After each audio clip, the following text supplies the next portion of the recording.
ماشاء اللہ لا حول ولا قوة الا باللہ العلی العظیم اعوذ باللہ من الشیطان الرجیم بسم اللہ الرحمن الرحیم الصلاة والسلام علی سید الانبیاء والمرسلین ابی القاسم محمد اللہم صلی علی محمد وآل محمد ثم الصلاة والسلام علی آلہ الذین اذهب اللہ عنہم الرجس وطہرہم تطہیرا اللہم صلی علی محمد وآل محمد۔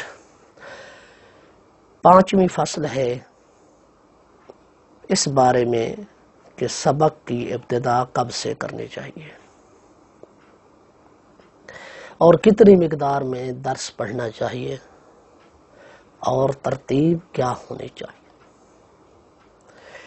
فرماتے ہیں کہ آپ کوئی بھی کتاب شروع کرنے والے ہیں، کوئی بھی درس شروع کرنے والے ہیں تو بدھ والے دن درس شروع کریں، اس لیے کہ جناب رسول خدا کی معروف و مشہور ترین حدیث ہے کہ جس میں جناب رسول خدا فرماتے ہیں کہ جو بھی کام بدھ والے دن شروع کیا جائے وہ پایہ تکمیل تک پہنچتا ہے،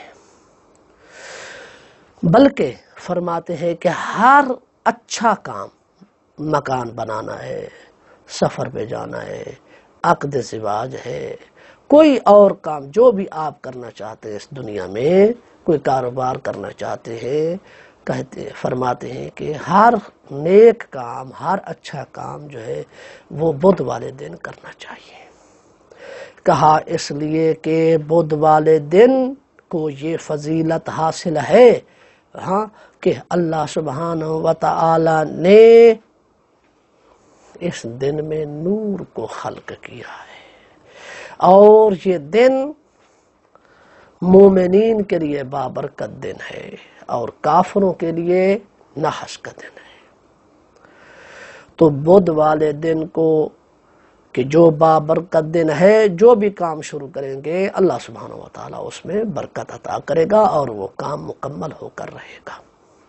اسی طرح ہم نے دیکھا ہے حوزات علمیہ میں کہ اساتذہ کرام جب بھی کوئی درس شروع کرتے ہیں، کوئی کتاب شروع کرتے ہیں تو بدھ والے دن اس کی ابتدا کرتے ہیں۔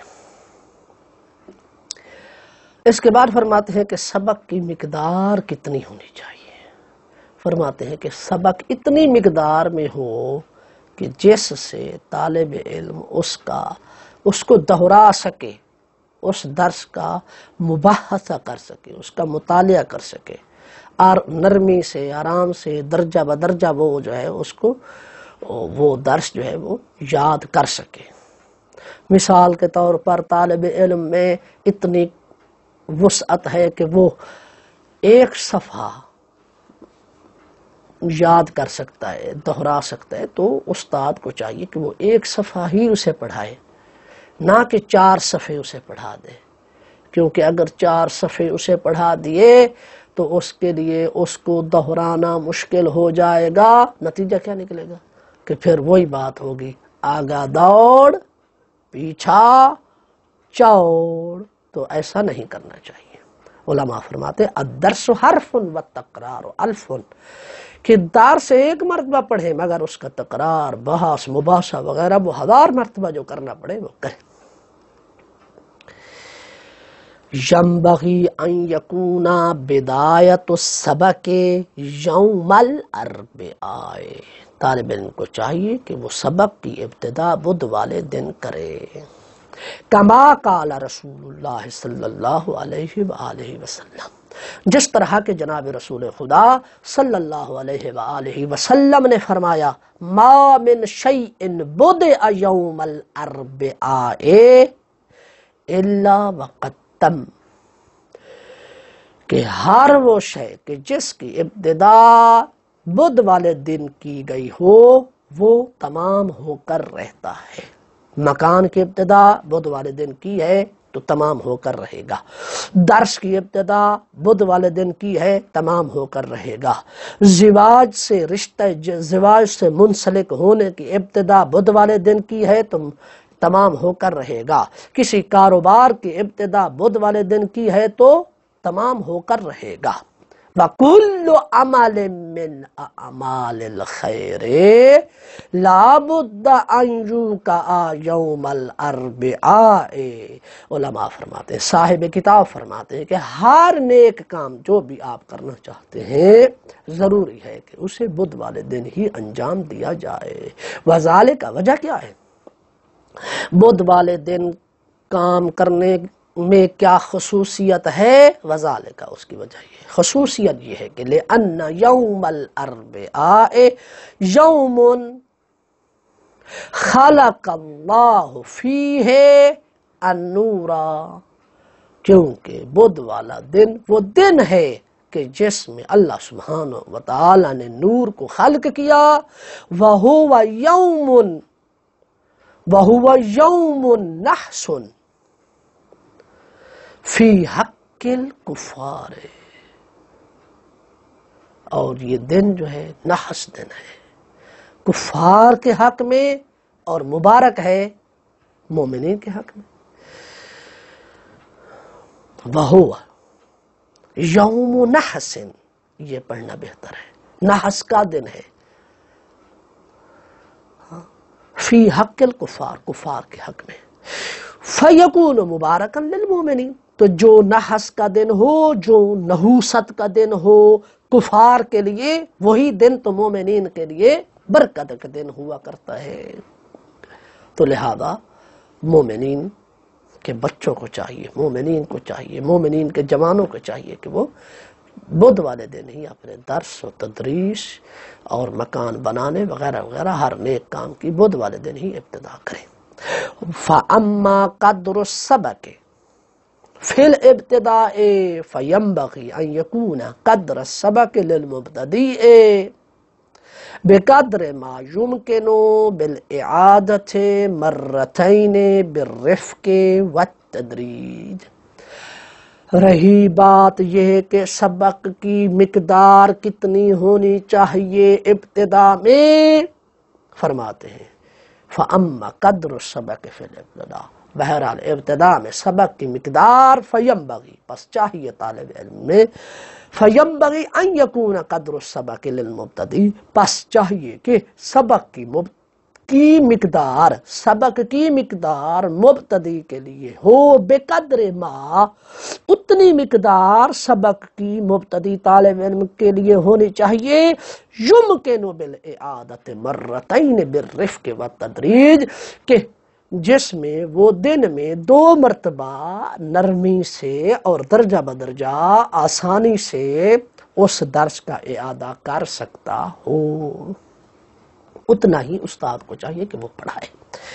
وَأَمَّا إِذَا طَالَ السَّبَقُ فِي الْإِبْتِدَاءِ، اور اگر ابتدا ہی میں اس کا سبق لمبا ہو گیا، پہلے دن ہی استاد کی خدمت میں حاضر ہوا اور استاد صاحب نے اسے 4 صفحے پڑھا دیے، وَاحْتَاجَ إِلَى الْإِعَادَةِ 10 مرات، تو سبق لمبا ہے تو اسے 10 مرتبہ دہرانے کی ضرورت پڑے گی۔ فَهُوَ فِي الْإِنْتِهَاءِ أَيْضًا،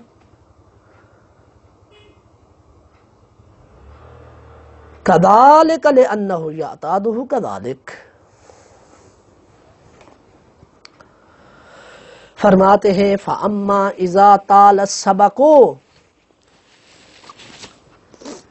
فَأَمَّا إِذَا طَالَ السَّبَقُ فِي الْإِبْتِدَاءِ وَاحْتَاجَ إِلَى الْإِعَادَةِ 10 مرات، کہتے ہیں اگر سبق ابتدا میں ہی لمبا ہو اور اسے دہرانے کی 10 مرتبہ ضرورت پڑے، فَهُوَ فِي الْإِنْتِهَاءِ أَيْضًا كَذَلِكَ، تو آخر میں بھی یہی بات ہوتی ہے کہ جب ابتدا میں وہ 10 مرتبہ جو ہے وہ سبق دہرا رہا ہے، اور آخر میں بھی جب کتاب کے آخر میں پہنچے گا تو اسے 10 مرتبہ دہرانا پڑے گا، لِأَنَّهُ يَعْتَادُهُ كَذَلِكَ، کیونکہ وہ اس کا عادی بن چکا ہوگا۔ وَلَا يَتْرُكُ تِلْكَ الْإِعَادَةُ بِجُهْدٍ كَثِيرٍ، کہتے ہیں کہ اگر وہ ایسا کر بھی بیٹھا ہے، اگر وہ ایسا کر بھی بیٹھا ہے کہ استاد نے اسے لمبا سبق دے دیا ہے اور وہ دن میں اس سبق کو 10 مرتبہ اسے دہرانے کی ضرورت پڑی ہے تو اب طالب علم کو چاہیے کہ وہ اسی پر مستمر رہے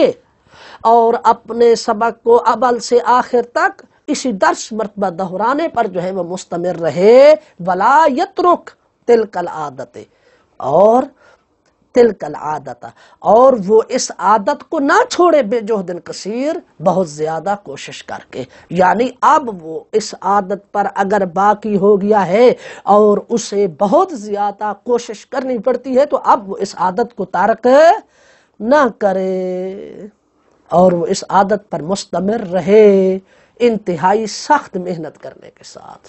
لیکن اگر درس تھوڑا دیا جائے ابتدا میں اور طالب علم اس کا عادی بن جائے گا تو اس طرح اس کو زیادہ محنت بھی نہیں کرنی پڑے گی، زیادہ جہد بھی نہیں کرنا پڑے گا اور وہ اپنی کتاب بھی ختم کر لے گا. لیکن اگر پہلے سے ہی شروع سے ہی پہلے دن سے ہی اس کو لمبا سبق دے دیا اور اسے 10 مرتبہ دہرانے کی ضرورت پڑ گئی تو اب اسے آخر تک ہی یہی کام کرنا پڑے گا. اب طالب علم کو چاہیے کہ وہ اپنی اس عادت کو جہد کثیر یعنی بہت زیادہ محنت کرتے ہوئے اس عادت کو نہ چھوڑے. وقد قیل اور علماء فرماتے ہیں کہا گیا ہے الدرس حرف والتکرار الف کے درس ایک حرف پڑھیں اور اس کا تکرار 1000 مرتبہ کرنا چاہیے. وَيَنبَغِي أَن يَبْتَدِئَ بِشَيْءٍ يَكُونُ أَقْرَبُ إِلَى فَهْمِهِ. طالب علم کو چاہیے ایسی کتاب کی ابتدا فرمائے، ایسی کتاب کی ابتدا کرے، ایسی کتاب پڑھنا شروع کرے کہ جو اس کے فہم کے قریب تر ہو. مثال کے طور پر علم نحو میں 4 کتابیں ہیں. ایک چھوٹا سا کتاب ہے اجرومیہ جس کے مقابلے میں پاکستان میں پڑھائی جاتی ہے نحو میر. اس کے بعد دوسرا مرحلہ آتا ہے ہدایت النحو کا، نجف میں پڑھاتے ہیں قطر الندى. اس کے بعد تیسرا مرحلہ آتا ہے سیوطی کا، نجف اشرف میں پڑھاتے ہیں ابن ناظم الفیہ ابن ناظم. تو صاحب کتاب فرماتے ہیں کہ طالب علم کو چاہیے کہ ایسی کتاب شروع کرے جو اس کے فہم کے قریب تر ہو. یعنی کیا مطلب؟ پہلے چھوٹی کتاب سے ابتدا کرے کیونکہ اس کو سمجھنے میں وہ اس کے زیادہ قریب ہے بنسبت الفیہ کے سمجھنے میں. وَيَنبَغِي أَن يَبْتَدِئَ بِشَيْءٍ يَكُونُ أَقْرَبُ إِلَى فَهْمِهِ. طالب علم کو چاہیے کہ وہ ایسی کتاب سے ابتدا کرے کہ جو اس کے فہم کے زیادہ قریب تر ہو. ٹھیک، یعنی پہلے چھوٹی کتابچے سے ابتدا کرے. وَالْأَسَاتِذُ كَانُوا يَخْتَارُونَ لِلْمُبْتَدِئِ صِغَارَاتِ الْمُتُونِ.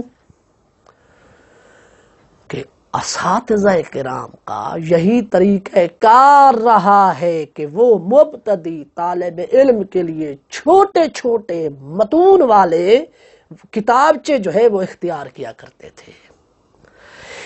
اقرب الی الفہم والضبط، کیونکہ وہ چھوٹے چھوٹے متن والے جو ہوتے تھے کتابچے، مثال کے طور پر نحو میں نحو میر، اجرومیہ، منطق میں الموجز فی المنطق، صرف میں ابواب صرف، صرف میر. یہ چھوٹی چھوٹی کتابیں جب طالب علم کو پہلے پڑھاتے تھے ابتدائی طالب علم کو تو اقرب الی الفہم والضبط، تو یہ اس طالب علم کے فہم اور یاد کرنے کی بہت زیادہ قریب ہوا کرتی تھیں. فَيَنبَغِي أَن يُعِيدَ السَّبَقَ. تو نتیجہ کیا نکلا کہ طالب علم کو جب بھی وہ کسی علم میں شروع ہو رہا ہے تو کتابچوں سے ابتدا کرنی چاہیے. بڑی کتابوں کی طرف جانے کے بجائے پہلے چھوٹی چھوٹی کتابوں سے ابتدا کرے، کتابچوں سے ابتدا کرے، چھوٹے چھوٹے متن والے دیباچے اٹھائے اور اس سے پڑھنا شروع کرے. فَيَنبَغِي أَن يُعِيدَ السَّبَقَ بَعْدَ الضَّبْطِ وَالْإِعَادَةِ كَثِيرًا. کہتے ہیں طالب علم کو چاہیے کہ وہ سبق یاد کرنے کے بعد، دہرانے کے بعد اس سبق کا بہت زیادہ اعادہ کرے، دوبارہ دوبارہ دہراتا رہے. یہ نہ ہو کہ بس یاد تو کر لیا، پڑھ تو لیا، اب اس کو ایک خانے میں رکھ دیا. ایسا نہ کرے، بلکہ یاد کرنے اور دہرانے کے بعد پھر بھی اس کو دہراتا رہے، اس کی تطبیق کرتا رہے۔ مثال کے طور پر اس نے نحو میر میں اسم کی علامات پڑھی ہے، فعل کی علامات پڑھی ہیں، یاد کی ہے، اس کا اعادہ کیا ہے، کہا کہ اسے بھول نہ جائے۔ جب وہ اگلی کتاب میں جا رہا ہے تو پھر اس کی وہاں اسے پریکٹس کرنی چاہیے، اس کی رعایت کرنی چاہیے، اسے اس پر لاگو کرنا چاہیے کہ یہ اسم ہے، یہ فعل ہے، کیا علامات ہیں ذہن میں رکھے اور پھر اسے اس پر لاگو کرے۔ وَلَا يَكْتُبُ الْمُتَعَلِّمُ شَيْئًا لَا يَفْهَمُهُ، کہا کہ جب تک سمجھ نہ آئے اس وقت تک وہ کتاب پر کوئی چیز نہ لکھے۔ فَإِنَّهُ يُورِثُ دَلَالَةَ الطَّبْعِ، نتیجہ کیا نکلے گا؟ اس سے خواہ مخواہ اس کے جو ہے نا جسم میں تھکان پیدا ہو جائے گی۔ تُذْهِبُ الْفِتْنَةَ، اور یہ چیز اس کی ذہانت کو ختم کر دے گی۔ وَيُضِيعُ الْأَوْقَاتَ، اور اس کے وقت کو بھی کیا کر دے گی؟ ضائع کر دے گی۔ یہ کتابت یعنی وہ کتابت کہ جسے وہ نہیں سمجھتا اس کی ذہانت کو بھی ختم کر لے گی اور اس کے اوقات کو بھی کیا کرے گی؟ ضائع کرے گی۔ وَيَنبَغِي أَن يَجْتَهِدَ فِي الْفَهْمِ مِنَ الْأُسْتَاذِ بِالتَّأَمُّلِ وَالتَّفَكُّرِ وَكَثْرَةِ التَّكْرَارِ، طالب علم کو چاہیے کہ وہ استاد سے غور و فکر کے ساتھ اور بہت زیادہ تکرار کے ساتھ مطلب کو سمجھے، کوشش کرے سمجھنے میں، استاد سے غور و فکر کے ساتھ اور زیادہ تکرار کے ساتھ۔ فَإِنَّهُ إِذَا قَلَّ السَّبَقُ وَكَثُرَ التَّكْرَارُ وَالتَّأَمُّلُ يُدْرِكُ وَيَفْهَمُ، کہتے ہیں کہ جب سبق تھوڑا ہوگا، تکرار زیادہ ہوگا، تأمل اور غور و فکر اس میں زیادہ ہوگی تو طالب علم کیا کرے گا؟ یدرک، اس سبق کو سمجھ جائے گا، پا لے گا، ویفہم، اور اس مطلب کو کیا کر لے گا؟ سمجھ لے گا۔ وکیلا، اسی لیے تو فقہا فرماتے ہیں حفظ حرفین خیر من سماع ورقین، دو حرفوں کو حفظ کر لینا یہ بہتر ہے فقط دو ورقے سننے سے۔ ایک مرتبہ استاد سے سنتا جا رہا ہے، کہا اس دو ورق سننے سے بہتر ہے دو حرفوں کو یاد کرنا۔ فَإِذَا تَهَامَنَ فِي الْفَهْمِ وَلَمْ يَجْتَهِدْ مَرَّةً أَوْ مَرَّتَيْنِ يَعْتَادُ ذَلِكَ فِي الْفَهْمِ، کہتے ہیں کہ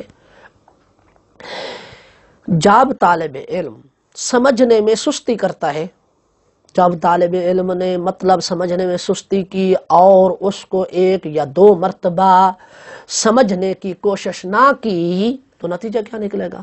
يَعْتَادُ ذَلِكَ فِي الْفَهْمِ، تو اپنے فہم میں وہ عادی ہو جائے گا کہ بس ٹھیک ہے، آدھی سمجھ آئی آدھی نہ آئی، آگے چلے بھائی۔ تو نتیجہ کیا نکلے گا؟ فلا يفهم الکلام الیسیر، نتیجہ یہ نکلے گا کہ پھر وہ آسان سی کلام بھی نہیں سمجھ پائے گا۔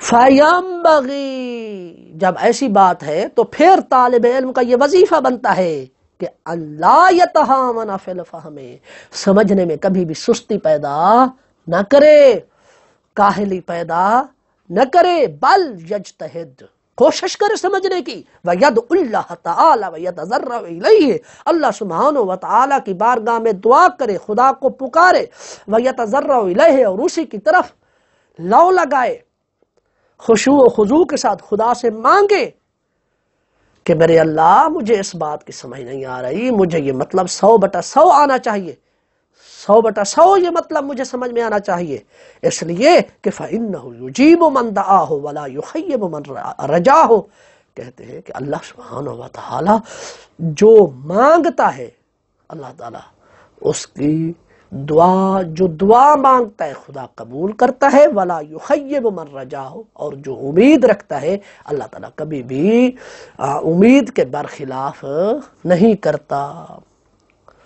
وَلَا بُدَّ لِطَالِبِ الْعِلْمِ مِنَ الْمُطَارَحَةِ وَالْمُنَاظَرَةِ، اب طالب علم کو مطالعہ کیسے کرنا ہے، اسے مناظرہ کیسے کرنا ہے، مباحثہ کیسے کرنا ہے، اس درس کو انشاءاللہ، اس مطلب کو انشاءاللہ آئندہ درس میں بیان کیا جائے گا۔ والحمدللہ رب العالمین۔